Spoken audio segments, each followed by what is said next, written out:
Good morning, everybody. Welcome back to the Mount Tammany Ridge channel. You can see we're down here in the pasture again. We're going to be installing the next 20 posts. We've got them all laid out here, leaning on the old fence that we're going to be removing. I got Dad down there. He's using a batter board peg, and he's hammering them in to the holes that they tapped with a smaller rod yesterday. And he's kind of egging them out a little bit. Make a nice little nest for the tip of that post to drop into. It just makes it a lot easier and quicker, I think. The time you spend on the front end doing stuff like this for prep makes the actual installation process much smoother. So today, actually, Teresa is going to be using her Apple phone. Okay, she's going to put it up in front of the camera like that. When we're ready to drive the first post in, she's going to hit the start button, and when we drive the very last post in, it's going to be all the way down. You see Dad down there. We're going to go on the other side of the tape fence behind him, and we got another, I think, maybe 6 posts or something like that to put in just past that tape fence down there. And we're going to die it off into a different section of the other fence that we normally do. So later on, when we complete putting the posts in, I will have had the camera down there by that point. I'll show you what that's going to look like over there. But as for now, we're just going to keep on doing a little bit of extra prep work here. I got the machine warming up, and we're out here swatting the gnats around. And it's going to be nice though, as long as we get it done before the shade is gone. It's creeping this way, so the sun's getting higher in the sky. So I'm going to shut up now. We're going to get to putting these posts in.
Good afternoon, everybody. The video that you're watching right now, I actually recorded about 2 weeks ago, and I'm kind of glad actually that I didn't edit it sooner and post it. Today, I had one of my viewers, I believe one of my subscribers, comment on the video, and I wanted to, take the opportunity to, put this in the video to maybe kind of answer or clarify. So the question that he had asked me was, do I think that maybe he might be able to use the bucket of his machine to push in? It sounds like he's putting in chain link fence with galvanized steel pole. So I don't know what diameter pole he'd be using. However, in a lot of cases, if you're using like a 2-inch, I think that's what it is, 2-inch OD. If you're using something like that, you should, especially if you put some weight, like dirt in the bucket, you should be able to push that in many instances. However, the type of soil you have is really going to be what determines that. One thing I have noticed with my skid steer is even with all that weight, I had those 2 massive boulders in the bucket, and the bucket alone I think weighs something like 1,100 pounds or something like that, all by itself. So you figure another 3,000 pounds of rocks in the bucket, something like that, maybe 2,800 pounds on top of the weight of the bucket. And our soil, when it's wet or damp, is pretty easy to push 4x4 posts in when they're sharpened. And I imagine something like a galvanized steel pole would be easier yet. However, even with me having a 10,000 pound machine and 3,000 or so pounds of weight to push down,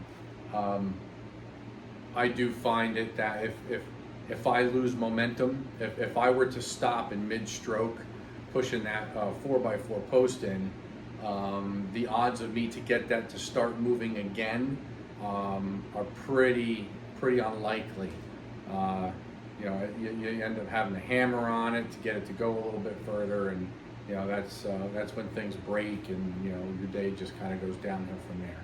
So that is kind of my answer for that. It's very much dependent on the type of soil that you're trying to push these poles into, and what kind of weight and power you're talking about. Now, as far as do I like the piece of equipment? Yes, I do like the piece of equipment very much so. Brand at this point does not matter to me. If it does the job and it's affordable, that's what I'm going with.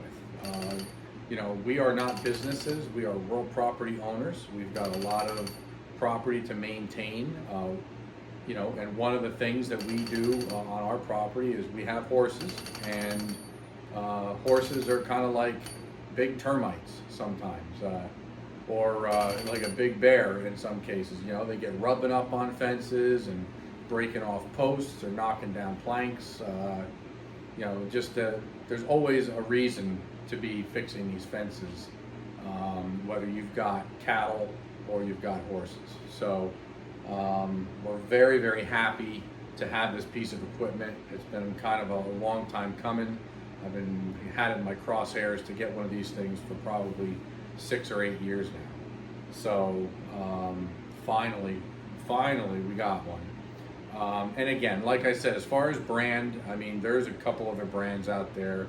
You got the one that I have, that's the AGROTK. It's the 680.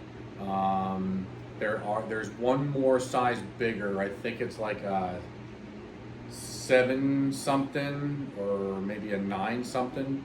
I could be wrong. I'm sure there's information out there on the Google where you can find other sizes maybe by AGROTK. And there's Montana, and there's a whole slew of them.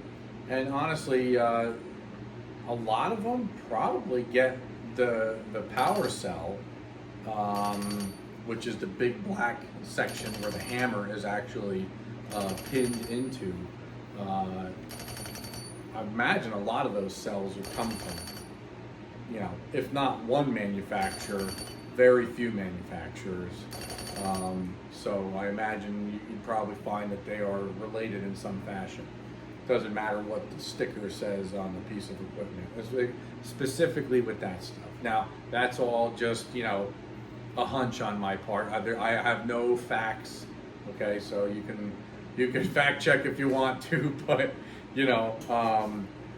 I'm telling you straight up, I don't know a whole lot about these brands and who their suppliers are. I haven't cross-referenced anything and done a bunch of digging. It's not important to me. What is important to me is that I can afford it, and what is it doing what they advertised it to do? And the answer is yes. The thing is awesome. They also have interchangeable cups. Okay.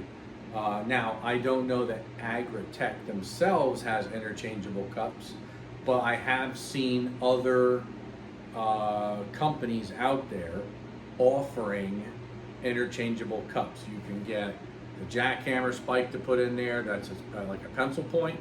You can get another hammer spike that's a spade. You can get a wider spade than that. It's like 5 or 6 inches wide. You can get square shaped cups to accommodate, square posts, which I think might be kind of cool, because that might help you prevent a square post from wanting to rotate as it's going in the ground. Most of the time, it's not a problem. Every once in a while, you'll hit an anomaly in the ground. It could be a root, could be a rock, and it will persuade the post to begin to rotate. That can be kind of frustrating. It is something you have to deal with. My take on that, also one of my other subscribers had mentioned that they make arbor? That might be the wrong word, but so basically it's a massive bit, okay, to sharpen the tips of these posts, basically like a really big pencil sharpener, right, for both square and round posts. I have seen things like that in the past, but the point I'm trying to get at there is that if you have a round post or a round point on a square post, okay, just the point being round in itself, it's not going to be as easy for obstructions in the ground to persuade it to rotate, okay? Even more so, if you couple a round sharpened point with a square cup up on the hammer, well, then you've even got more of an advantage over anything that might try to manipulate the tip down in the soil. All right, so that's kind of maybe some something that you guys might want to consider. The hack that I did like a week ago, sharpening the posts, that is just, for, maybe that's your preferred way to do it, right? I mean, maybe you might prefer to do it that way. Maybe you don't feel like you do the fence posting enough to invest in, a special cutter that goes on a real heavy duty drill, a torquey drill, to be able to do that. I just assume at this point, no pun intended, sharpen my posts that way. So, but yeah, as far as the hammer, it's awesome. Yes, I would buy it again, whether it was this brand or another brand. I know that there are, some of these off brands, Chinese and otherwise, attachments that really are not, they're not built well, okay? But what I will say is, for rural property owners, for you guys to, how can I say, be trying to enjoy your property and your home on a budget, and you find yourself in need of, attachments for your skid steer and things like that, they are a viable option, okay? Some of the things, they start to try to get a little bit too techie, right? So, I mean, you've got, their version of a Harley rake. okay? Basically anything that they start adding on extra hydraulic functions with, you know, solenoids and, you know, electronic valves and all that stuff, things start to get a little hokey, okay? Now, I don't know this from personal experience, okay? I do watch a crap ton of YouTube, and I try to do as much research on, you know, these attachments from abroad, okay, to see if it would fit my needs or it would make any sense for me to buy it. And I have found by other people's reviews that if you're handy, you know, with electrical and stuff like that, you might be able to navigate through some of the inconveniences of some of those attachments. But for the most part, you know, buckets, forks, you know, like the post pounders, things like that, the more simple and basic the machine is, the more likely it is that you're going to have a good or better experience with it than to have a negative experience.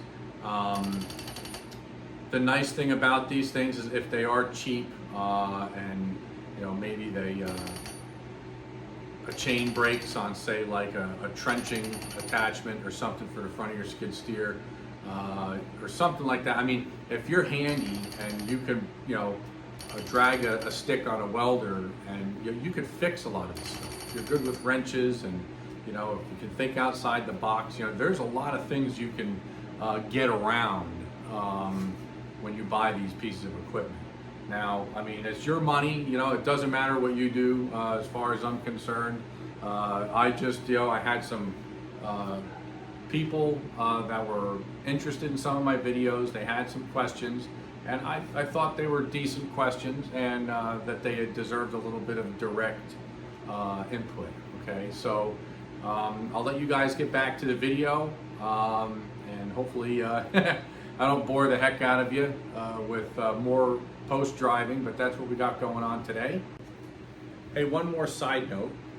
I just about kicked you guys to the curb for the rest of the video, but the other thing I wanted to mention about having a post pounder, whether it's a vibratory type, which there are smaller cells that are designed for the pipe, okay, that you're looking to drive in, you know who I'm talking to.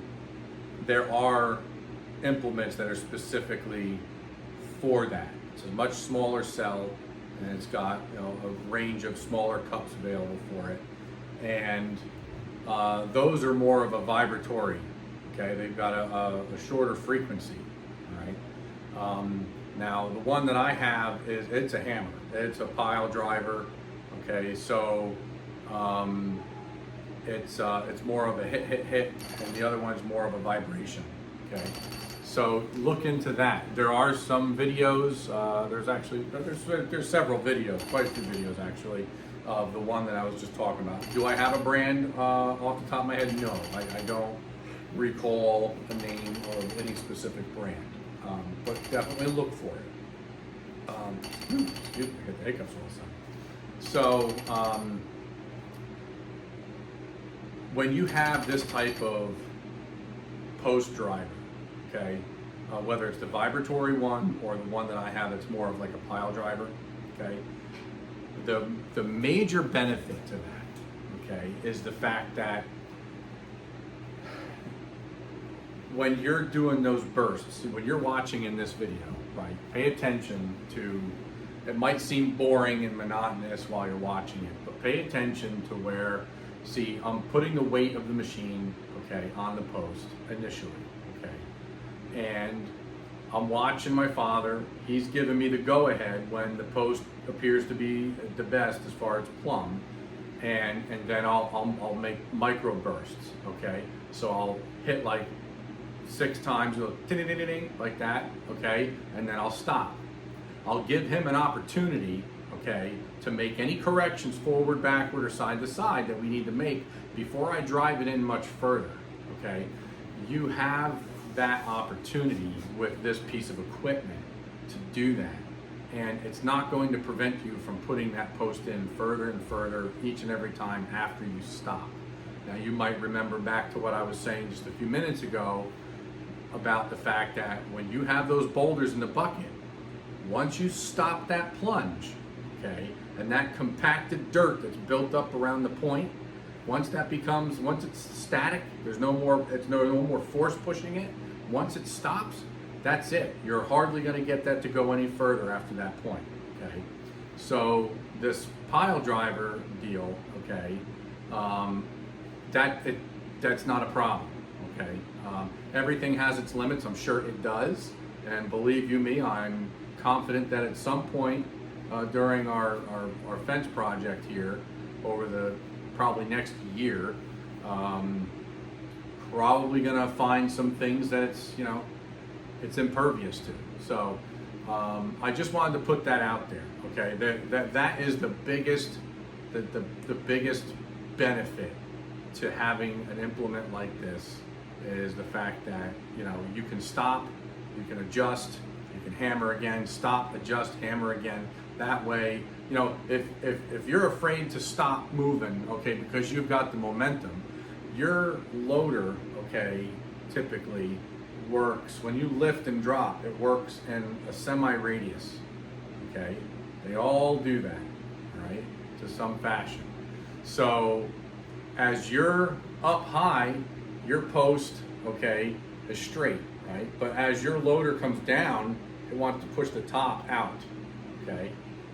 And that's when things start to get wonky, right? So when you're trying to push it in with a bucket, okay, and you're trying to do it in one swoop, okay, unless you're on perfectly flat ground and your pilot controls are super silky smooth and you're the best operator in the world, you being able to come down with just brute force, push, and keep that post perfectly plumb as you track backwards and lower the bucket down, there's no way you're gonna do it. I'm sure there's some guys out there who are darn close to it, but even they know there's really no way to do that. So even with the hammer, okay, I'm still a rookie, okay, so there's even a chance that no matter how good I get with that thing, there's always a chance that there's going to be a post at a plumb. And you'll probably notice here in the video, if you pay attention, you'll see me drive up to some of the posts. My old man he'll tell me which post needs to be pushed or something, and I'll come up and I'll literally take the front roller of my track, and I'll just put my track up against the bottom of the post at the ground level, and I'll just roll forward and just kind of push it. I'll just kind of recorrect it and do what I got to do. Some of them I might have to pull. Typically we use the excavator to do that, it's a little bit more agile. But anywho, I'm going off on a rant here. I just wanted to step in one more time and put that out there, because that really is the major benefit to getting one of these pieces of equipment.